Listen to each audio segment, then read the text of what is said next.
Hello everyone, कैसे हैं आप सब। आई होप सब मस्त होंगे, ज़बरदस्त होंगे, बिंदास होंगे, फर्स्ट क्लास होंगे। तो कल हम अपने 2 सब्जेक्ट्स को पूरा कंप्लीट कर चुके हैं। आज उसकी मैराथन वीडियो गवर्नेंस की पूरी डाल दी जाएगी। अब हम शुरू करेंगे अपना थर्ड, जो एक छोटा सब्जेक्ट माना जाता है।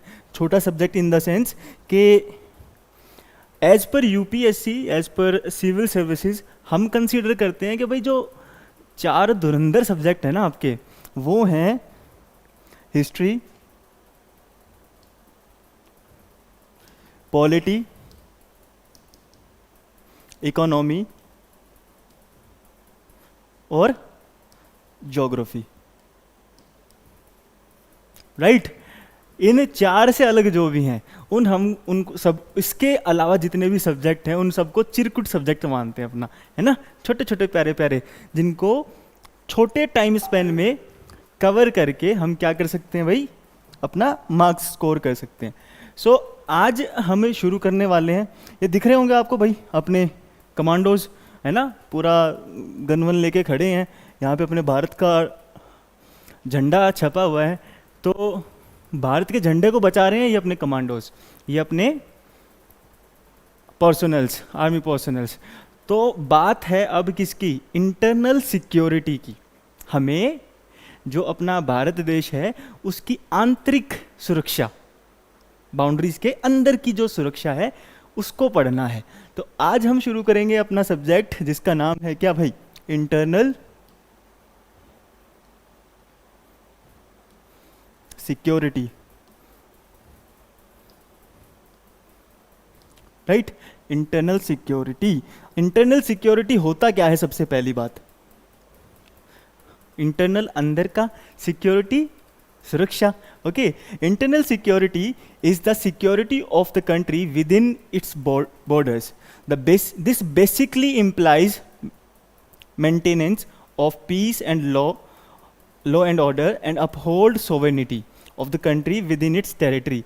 एक अपने देश के अंदर, ठीक है भाई, हमें क्या बनाए रखनी है, देश की सोवेनिटी को मेंटेन रखना है, और देश की सोवेनिटी को मेंटेन रखना है। अंदर उसके जो लॉ एंड ऑर्डर की कंडीशंस हैं, एक प्रॉपर ऑर्डर में अपना देश चलता रहे, जो कानूनी व्यवस्था बनी हुई है उसमें कोई भी आपका हस्तक्षेप ना करे, उसको बोलेंगे इंटरनल सिक्योरिटी। ठीक, तोड़ के देखते हैं इंटरनल सिक्योरिटी। सिक्योरिटी किस चीज़ की, कंट्री की, आपके नेशन की। बॉर्डर्स के अंदर क्या क्या चीज़ें होंगी उस पर, maintenance of peace, law and order. दूसरा, अपहोल्डिंग सोवेनिटी। सोवेनिटी क्या होता है, सोवेनिटी, सोवेनिटी का मतलब होता है भाई संप्रभुता। हिंदी में बोलते हैं इसको संप्रभुता। ठीक है भाई, हिंदी में मेरे को लिखना, स्पेलिंग गलत मिल सकती है भाई। संप्रभुता का मतलब है कि हमारे देश से ऊपर, हमारे देश के नाम से ऊपर, इंडिया से ऊपर हम दूसरी चीज़ को प्रिवेल नहीं होने देंगे। हम दूसरे किसी भी ऑर्गेनाइजेशन को, दूसरे किसी भी नेशन को अपने देश के ऊपर प्रेशर नहीं बनाने देंगे किसी भी डिसीजन मेकिंग में। देश की बात मानेंगे, अपने कॉन्स्टिट्यूशन की बात माननी जाएगी। ठीक है भाई, ये हमारा इंटरनल सिक्योरिटी का मेन काम होता है। और इसके अंदर however external security is the security against external aggression by a foreign country. External और इंटरनल दो टाइप का हमें अपने देश को सिक्योर रखना है। एक तो कोई देश के अंदर बकवास ना करे, एक दूसरा एक्सटर्नल एग्रेशन क्या हो सकता है, पाकिस्तान के साथ हमारी लड़ाई हो जाए, चाइना के साथ लड़ाई हो जाए, नेपाल के साथ कुछ बातचीत हो जाए, है ना, बांग्लादेश के साथ कोई बातचीत हो जाए, म्यांमार के साथ कुछ लड़ाई हो जाए। ये सब किस में आएगा, ये आएगा आपका एक्सटर्नल सिक्योरिटी के अंदर। इस एक्सटर्नल सिक्योरिटी को कौन संभालता है, एक्सटर्नल सिक्योरिटी को संभालती है अपनी आर्मी। आर्मी किस किस चीज़ की बनी होती है, आर्मी के अंदर हम मेनली 3 चीज़ों को कंसिस्ट करते हैं, नेवी, एयरफोर्स और आपकी army. In India the ministry of home affairs take care of internal security while external security comes under the ministry of defence. भाई आपके जो होम मिनिस्टर साहब हैं वो ध्यान रखते हैं इंटरनल सिक्योरिटी का, और मिनिस्ट्री ऑफ डिफेंस वो ध्यान रखती है आपका एक्सटर्नल सिक्योरिटी का।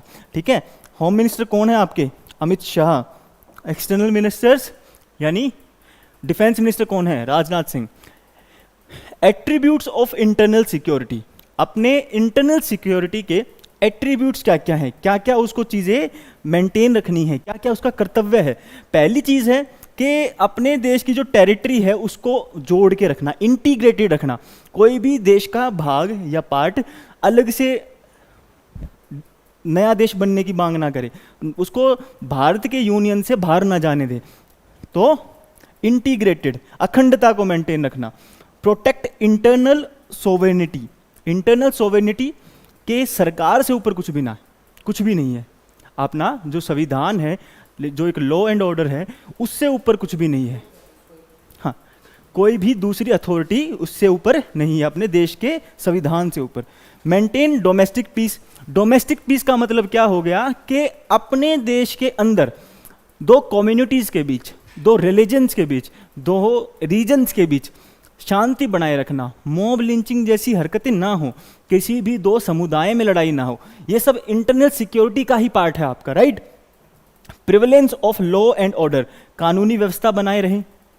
Rule of law and equality before law, article 14 जो आपके संविधान का है, आर्टिकल 14 को बनाए रखना है। क्या बनाए रखना है? रूल ऑफ लॉ, कानूनी व्यवस्था, कानून के हिसाब से काम हो, है ना कि इंसान के हिसाब से काम हो। इक्वलिटी बिफोर लॉ, कानून के सामने सब एक जैसे हों, ठीक है, कि समानता, कानून के समक्ष सब एक समान है। Article 14, absence of fear from the feared implying individual freedom for people as guaranteed by constitution, आपके सारे के सारे फंडामेंटल राइट्स का ध्यान रखना इंटरनल सिक्योरिटी का काम है। कि देश के अंदर कुछ भी ऐसा ना हो कि एक इंडिविजुअल के जो राइट्स हैं ना उनको छीन लिया जाए, डिक्टेटरशिप जैसी सिचुएशन ना हो। इंटरनल सिक्योरिटी का काम है क्या क्या? पहली चीज, देश की टेरिटरी को बचाए रखना, सोवरेनिटी को बचाए रखना, डोमेस्टिक पीस, शांति, ठीक है, लॉ एंड ऑर्डर बना रहे, कानूनी व्यवस्था बनी रहे, रूल ऑफ लॉ, कानून के हिसाब से काम चले, सब कानून के समक्ष एक जैसे हों, किसी को भी स्पेशल अपॉर्चुनिटी, स्पेशल स्टेटस ना दिया जाए, है ना। एब्सेंस ऑफ फियर, कि लोगों के अंदर डर डर के जिए ना कि भाई क्या पता कब हमारे फंडामेंटल राइट्स छीन लिए जाएं। उनको एक सुरक्षा की भावना प्रदान करना कि आप अगर भारत में रह रहे हो तो आप सुरक्षित हो। ये इंटरनल सिक्योरिटी का काम है, राइट। पीसफुल को एग्जिस्टेंस एंड कम्युनल हार्मनी, के दो कम्युनिटी आपस में रह रही हैं, whether it is of Hindu, Muslim, of any religion, of any type of community, के साथ रहें तो प्यार मोहब्बत से रहें, लड़ाई दंगा ना करें, राइट। अब इसके फैक्टर्स क्या क्या रिस्पॉन्सिबल हैं, इंटरनल सिक्योरिटी के फैक्टर्स जो प्रॉब्लम्स क्रिएट करते हैं। तो इसके अंदर हम देख सकते हैं भाई कि गरीबी के कारण इंटरनल सिक्योरिटी पे बात आ जाती है भाई। क्यों? क्योंकि जो एक फियर है इंडिविजुअल की फ्रीडम के साथ रहने की, वो छिन जाती है। कब? जब उसके पास पैसा नहीं होता, जब उसके पास एम्प्लॉयमेंट नहीं होता, right. So there are various reasons, both historical and non-historical, which causes problem for our internal security, such as unfriendly neighbor। सबसे पहली बात भाई पाकिस्तान के कारण, है ना। पाकिस्तान अपने यहाँ पे ड्रग्स सप्लाई करता है, टेररिज्म सप्लाई करता है ना। और वहीं पे बांग्लादेश के कारण वहाँ से हमारी काउंटरफीट की बहुत प्रॉब्लम्स आती हैं। काउंटरफीट का मतलब होता है जाली नोट, है ना। साइबर क्राइम्स होते हैं बांग्लादेश से। सो अनफ्रेंडली नेबर्स, जो अपने पड़ोसी हैं, जो हमारे दोस्त नहीं हैं। पॉवर्टी, गरीबी के कारण। अनएम्प्लॉयमेंट, भाई एम्प्लॉयमेंट नहीं होगा तो कहीं ना कहीं शांति नहीं बनी रहेगी, है ना। जब इंसान कमाएंगे नहीं तो शांतिपूर्वक खाएंगे कैसे।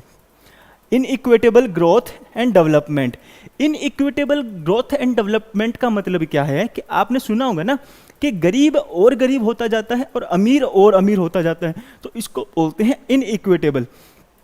एक एग्जाम्पल देते हैं कि एक इंसान को 200 रुपये की ज़रूरत थी, एक को 300 रुपये की ज़रूरत थी और एक को 500 रुपये की ज़रूरत थी, ठीक है। और बांट दिया हमने सबको 500, 500 और 500। तो इसको लिख देते हैं यहाँ पे 700। इसको 700 रुपये की ज़रूरत थी, इसको भी हमने क्या करा 500 500 बांट दिए। तो 4 एग्जाम्पल लिए, जब इन चारों की ज़रूरत अलग थी और हमने इक्वली चीज़ें बांट दी, तो ये होगी इक्वालिटी। अगर हम इसको 200 की ज़रूरत थी 200 देते, इसको 300 की ज़रूरत थी 300 देते, 500 की ज़रूरत होती 500 और 700 की ज़रूरत थी तो 700 देते, तो ये होता इक्विटेबल। ये क्या होता? इक्विटेबल। और ये क्या है? इक्वालिटी। दोनों में डिफरेंस है, इक्विटेबल और इक्वालिटी में। इक्वालिटी का मतलब है बिल्कुल एक समान बांट देना, इक्विटेबल का मतलब होता है समता के साथ बांट देना, जिसकी जितनी आवश्यकता है उस अनुकूल उसको चीजें देना, उस अनुकूल उसको अपॉर्चुनिटीज देना। तो इन इक्विटेबल ग्रोथ है कि हम जो ग्रोथ हो रही है अपने देश के अंदर, वो गरीब गरीब ही रह रहा है और अमीर और ज्यादा अमीर होता जा रहा है। डेवलपमेंट, एक रीजन की डेवलपमेंट, गुड़गांव और ज़्यादा डेवलप होता जा रहा है, वहीं पे आप देखोगे तो जो आपके ट्राइबल एरियाज हैं वो वैसे के वैसे नॉन डेवलप्ड रहते जा रहे हैं। ठीक है, widening gap between haves and have not, जो होना चाहिए और जो हो रहा है उसमें बहुत सारा डिफरेंस दिखता है हमें। जो एक आइडल सोसाइटी होनी चाहिए और जो अभी फिलहाल अपनी सोसाइटी जैसे काम कर रही है, उसमें डिफरेंसेस देखने को मिल रहे हैं, right. Increasing communal divide, Bajrang Dal है ना, मुस्लिम्स की जो ऑर्गेनाइजेशंस होती हैं वो जो कम्युनल डिवाइड करती हैं, कम्युनल राइट्स क्रिएट करती हैं, तो कहीं ना कहीं हमारे समाज में, भारत के अंदर आज भी हम देख पा रहे हैं क्या कि हिंदू मुस्लिम सिख ईसाई आपस में जो कम्युनिटीज़ हैं उनका जो एक डिवीज़न है, फियर, एक स्ट्रेटिफिकेशन, एक फ्रिक्शन हो रहा है उनके बीच में, है ना, क्या कि धर्म के आधार पर उनमें लड़ाइयाँ हो रही हैं। फेलियर ऑन एडमिनिस्ट्रेटिव फ्रंट्स और गवर्नेंस डिफिशिट, अपने जो गवर्नेंस है, जो देश की काम करने की प्रणाली है, जो इस गवर्नमेंट जो काम कर रही है उसको प्रॉपरली अपना दायित्व ना समझ के, वो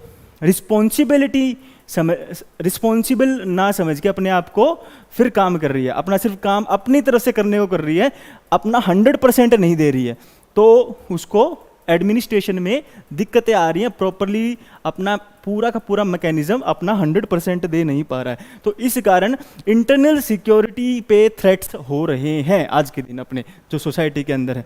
आगे देखते हैं, increase caste awareness and caste tension, जातिवाद बढ़ गया है। Rise of continuous politics based on sectarian, अपने अपने सेक्ट के हिसाब से, राइट। जैसे मुस्लिम्स के अंदर भी शिया सुन्नी, हिंदूज के अंदर भी गौड़ ब्राह्मण, त्रिवेदी ब्राह्मण, शतपथ ब्राह्मण, ये कास्ट के अंदर भी अपना एक सेक्ट बना के उसके हिसाब से भी पॉलिटिक्स हो रहा है। तो politics is playing a major role in dividing people. Religion के अंदर कास्ट के, और कास्ट के अंदर भी एक अलग से सेक्ट के अंदर डिवीजन ऑफ पॉलिटिक्स चल रहा है अपना, right. Ethical, lingual, other division criteria, उसके साथ साथ एथिनिसिटी के बिहाफ पे डिवाइड कर रहे हैं कि भाई ये तो द्रविडियन हैं, ये आर्यंस हैं, हम अफगानी हैं, है ना, हम तो वहाँ के नॉर्थ ईस्ट के हैं। इस हिसाब से पॉलिटिक्स हो रही है। लैंग्वेज के हिसाब से पॉलिटिक्स हो रही है कि अगर हम इस बार तमिलनाडु में सीएम बन गए तो तमिल लैंग्वेज को अपना नेशनल लैंग्वेज बना देंगे, ये बना देंगे, इस टाइप की बातें। Next, porous borders having very tough terrain. Porous border का मतलब है कि बांग्लादेश से आज के दिन भी इलीगल माइग्रेंट्स आ रहे हैं, पाकिस्तान से आ रहे हैं, चाइना से आ रहे हैं, नेपाल से आ रहे हैं, तो कहीं ना कहीं ये टेररिज्म को भी प्रमोट कर रहे हैं। जो आपके आउटसाइड इंडिया एक्सटर्नल मेंबर्स हैं, एक्सटर्नल स्टेट्स हैं, वो टेररिस्ट को प्रमोट कर रहे हैं इंडिया के अंदर। कहाँ से? इस बॉर्डर से। ये बॉर्डर इतना पोरस है, पोरस का मतलब होता है जहाँ से पानी पास हो सकता हो, जहाँ से कोई भी चीज़ पास हो सकती हो। तो इन बॉर्डर से इंसान आ जाते हैं और यहाँ पे टेररिज्म को प्रमोट करते हैं। इंटरनल सिक्योरिटी के लिए वो भी एक थ्रेट है आपका। Poor criminal justice system, large scale corruption leading to nexus between criminals, police, politicians, with the result that organized crime goes on unabated। एक होता है ऑर्गेनाइज्ड क्राइम, एक होता है अनऑर्गेनाइज्ड क्राइम। भाई आप बाइक से जा रहे थे, रास्ते में किसी ने रोका, उसने आपको थप्पड़ मार दिया, आपके पत्थर दिखा, आपने उसको पत्थर मार दिया, वो मर गया, ठीक है। ये प्लान्ड नहीं था, ये अनऑर्गेनाइज्ड मतलब इंसिडेंटली हो गया। वहीं पे आप रोड पे खड़े हो और आपने सोच लिया जो पहले आएगा उसको पत्थर मार के जान से मारूंगा, वो ऑर्गेनाइज्ड हो गया। जब भी कोई भी क्राइम पहले सोचे समझे साजिश के साथ किया जाए, फाइनेंशियली, इकोनॉमिकली और पॉलिटिकल बेनिफिट के साथ, उसको बोलते हैं ऑर्गेनाइज क्राइम। जो क्राइम इंसिडेंटली हो जाए, जिसमें आपने प्री प्लानिंग ना करी हो, उसको बोलते हैं अनऑर्गेनाइज क्राइम। ऑर्गेनाइज क्राइम के कारण क्रिमिनल्स को क्या मिल रहा है? इकोनॉमिकली बेनिफिट मिल रहा है, पॉलिटिशियंस उनको अपने साथ रखना चाहते हैं अपनी मसल पावर बढ़ाने के लिए, और पॉलिटिशियंस क्रिमिनल्स को सपोर्ट करते हैं अपना मतलब निकालने के लिए, और पुलिस को कंट्रोल करते हैं। तो इन तीनों का आपस में क्या बन जाता है? साठगांठ बन जाती है, जिससे अपने पूरे देश की इंटरनल सिक्योरिटी पे कहीं ना कहीं एक धब्बा लगता है कि nexus of all these three organs creates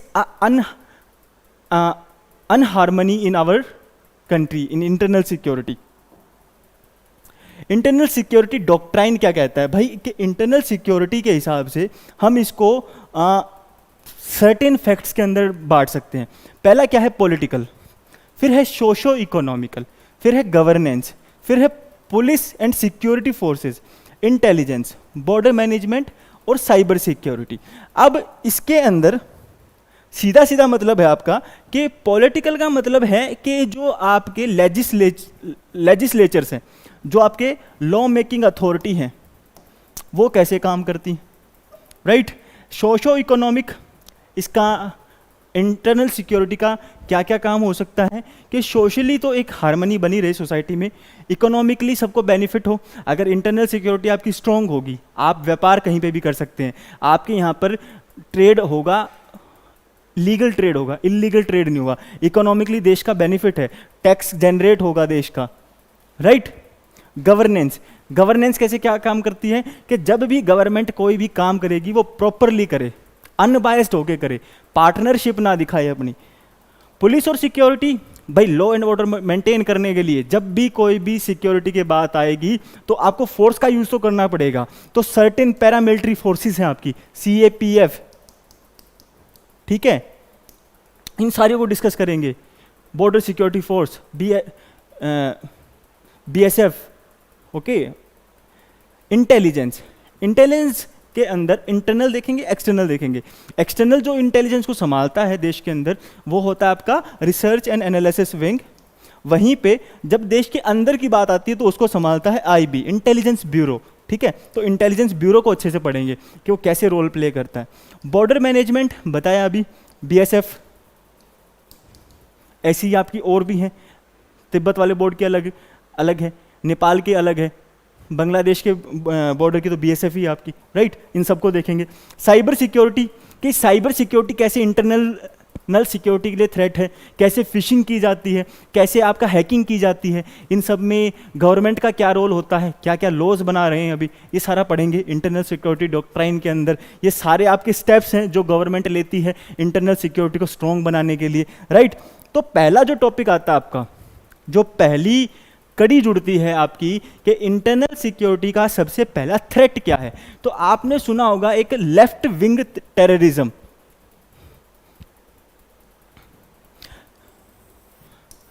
या कोई भी तरह का एक्सट्रीमिज्म।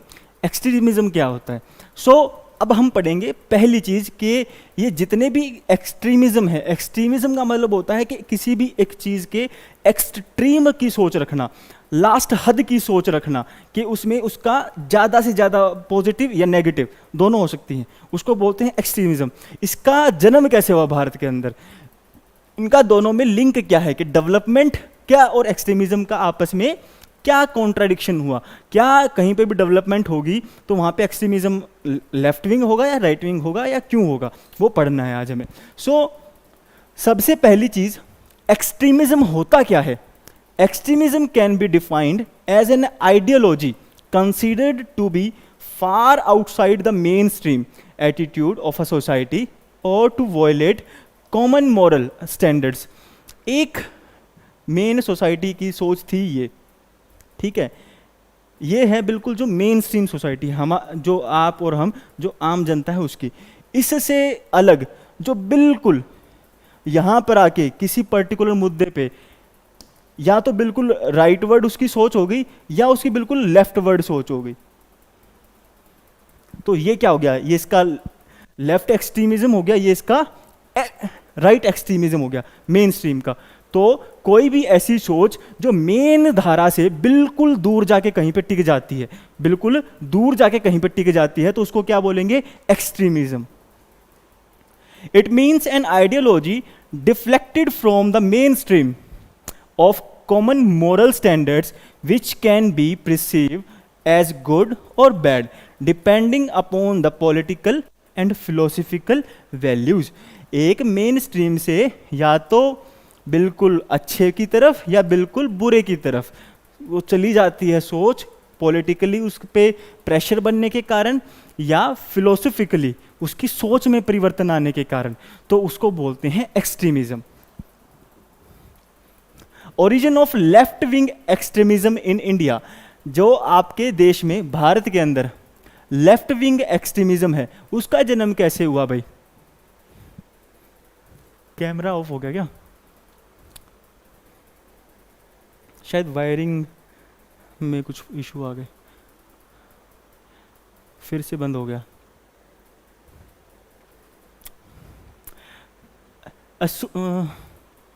सुमित एक मिनट भाई, आना एक बार।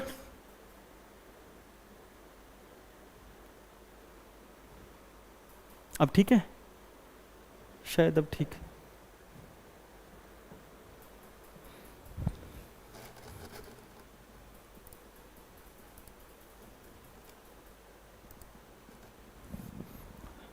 सुमित एक मिनट आना भाई।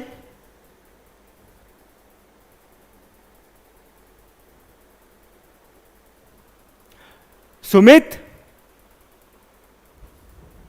कंटिन्यू रखते हैं, प्रॉब्लम होगी तो दोबारा से रिकॉर्ड कर लेंगे भाई, है ना। तो नक्सलिज्म भी जिसको भारत के अंदर बोला जाता है, तो इंडिया के अंदर एक जगह है जिस गांव का नाम है नक्सल। क्या है भाई? नक्सलबारी। उस नक्सलबारी है ये जो वेस्ट बंगाल के अंदर, यहाँ पे एक तरह की सोच आपकी लेफ्ट रेडिकल जो थॉट था उसका जन्म हुआ, जिसके नाम से ही आपका नाम पड़ा क्या? Naxalism. It drives it thought from the communism and emphasises advancement of peoples social and economical life by establishing classless society through armed revolution. यहाँ पे भाई नक्सलबारी नाम का एक गांव था आपका वेस्ट बंगाल के अंदर, जहाँ पे इंडिया के नक्सलिज्म की, लेफ्ट विंग टेररिज्म की शुरुआत हुई। जो आपका कम्युनिस्ट लोग थे वो रेवोल्यूशन लाना चाहते थे, कैसे? हथियार के दम पर। वो चाहते थे क्लासलेस सोसाइटी बने, कम्युनिस्ट थे वो, कम्युनिटी की सब कुछ आपका गवर्न करे। Charu Majumdar was an active leader of the area and was mobilizing peasants against the state or an armed conflict. On the other hand, there were repetitive incidents of class conflicts between peasants and zamindars. One such conflict escalated and zamindar was expelled from his land. After this, police came to his rescue and was surrounded by about thousands of peasants armed with bow and arrow. Late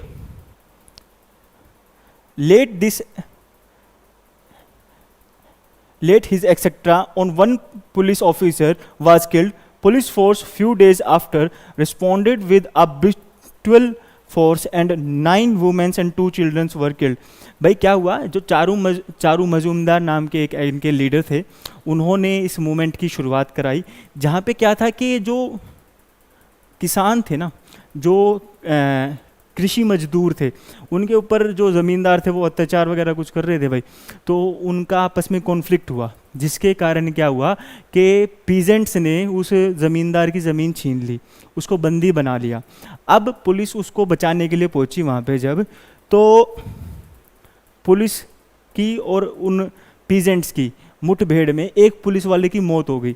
जब police वाले की मौत हो गई तो police ने उसका respond करा, जिसमें जितने भी वो आम जनता थी उनमें से 9 तो औरतें और 2 उनके बच्चों की मौत हो गई थी इस वेस्ट बंगाल में नक्सलबारी गांव के अंदर ही, जिसको लीड कर रहे थे आपके चारू मजूमदार। इसके रिस्पॉन्स में जो रिवोल्यूशनरी लीडर्स थे वो अपना गांव छोड़ के भाग गए वहाँ से। Revolutionary leaders fled the area and declared armed struggle against the state of India. They formed a new party जिसका नाम था Communist Party of India M, जिसको मार्क्सिस्ट या लेनिस्ट भी कहा जाता है, in 1969, and this was motivated and influenced by communist party of China. जो चाइना के अंदर कम्युनिस्ट पार्टी है, उस आधार पर चारू मजूमदार ने पार्टी बनाई, कौन सी? Communist party of India, M, Marxist, ML, Marxist and Lenin, in 1969। क्या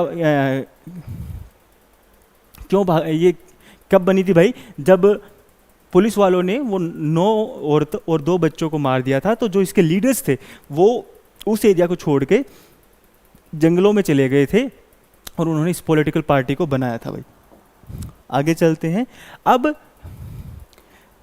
नक्सलबाड़ी को जनरेट करने के, नक्सलबाड़ी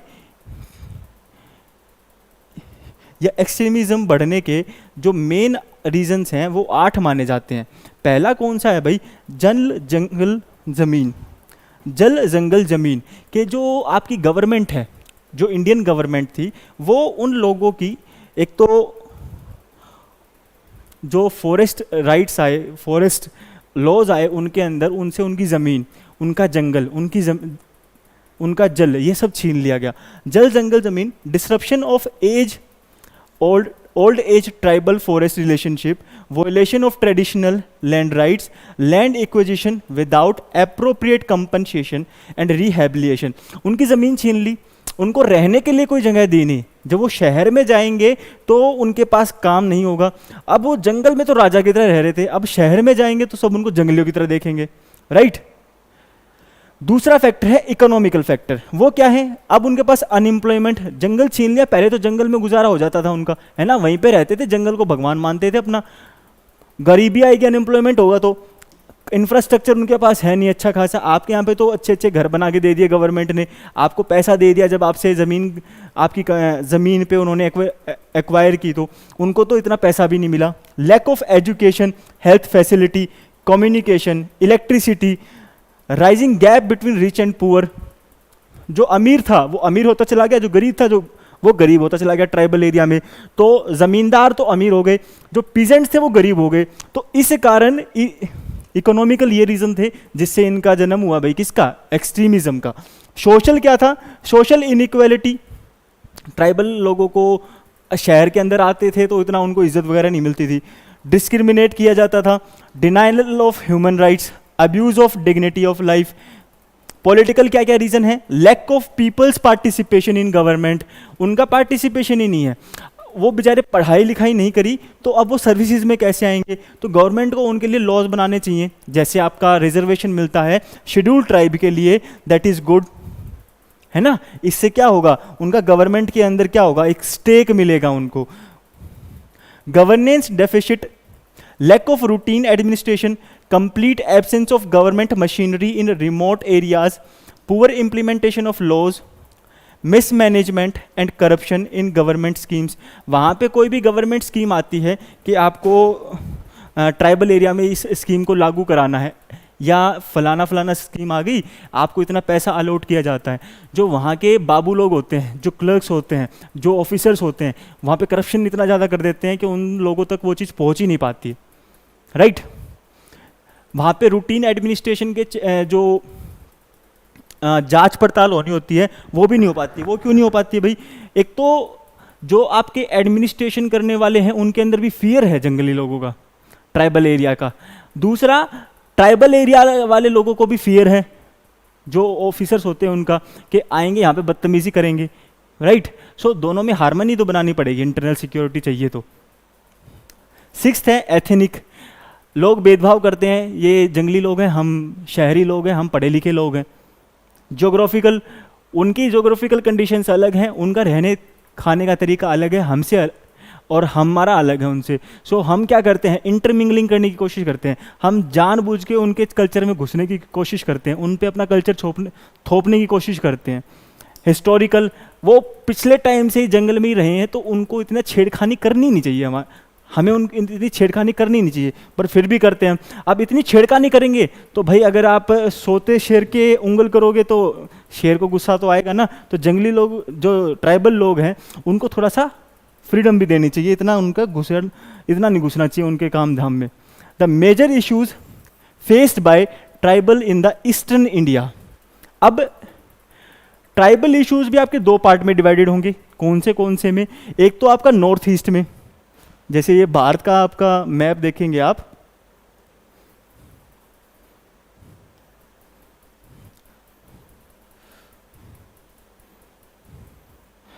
तो इस वाले एरिया में, दूसरे मिलेंगे आपको साउथ इंडिया में इस वाले एरिया में। अब देखते हैं यहाँ जो ईस्टर्न एरिया वाला ट्राइबल एरिया है, इसमें क्या क्या इश्यूज हैं आपके। Mining related displacement of people, जो यहाँ पे लोग रह रहे थे, है ना, जो उस पर्टिकुलर एरिया में ट्राइबल लोग थे, वहाँ पे माइनिंग करी गई तो उनको हटाया गया तो उनका रिहेबिलिटेशन ढंग से नहीं हुआ। फिर trafficking of women and girls, वहाँ से जो ह्यूमन ट्रैफिकिंग थी स्पेशली फीमेल्स की, उसके कारण operation by CRPF specially on tribal womens, जो आपके आर्म्ड फोर्सेस होती हैं, ये कई केसेस देखने को मिले थे कि वहाँ पे जो आर्म्ड फोर्सेस के पर्सोनल होते हैं वो बदतमीजी करते थे वहाँ की जो लोकल महिलाएं होती थी उनके लिए। Village schools being occupied by paramilitary forces, जितने भी गांव के स्कूल वगैरह होते थे वहाँ पे मोस्टली बच्चे पढ़ते किसके हैं? जो CRPF, CAPF, आसाम राइफल्स, इनके जितने भी पर्सोनल्स होते हैं, जितने भी इनके क्या होते हैं भाई, फौजी होते हैं, उनके बच्चे पढ़ रहे हैं वहाँ पे। ट्राइबल लोगों को ट्राइबल लोग स्कूल में नहीं जा रहे हैं, तो मेनली क्या हो रहा है, एजुकेशन से वो अभी भी कहीं ना कहीं लैक बिहाइंड कर रहे हैं। क्यों? क्योंकि आर्मी के पर्सनल तो अपने बच्चों को अफोर्ड कर सकते हैं वहाँ पे, बट वो लोग नहीं कर पाते हैं, और इनमें मिसमैच रहता है आर्मी पर्सनल के बच्चों में और ट्राइबल लोगों के बच्चों में। वॉयलेशन ऑफ पैसा एंड फेरा, भाई इसको दोनों को बिल्कुल डिटेल में पढ़ेंगे, इनका हम प्रॉपरली वहाँ पे फॉलो नहीं करते हैं।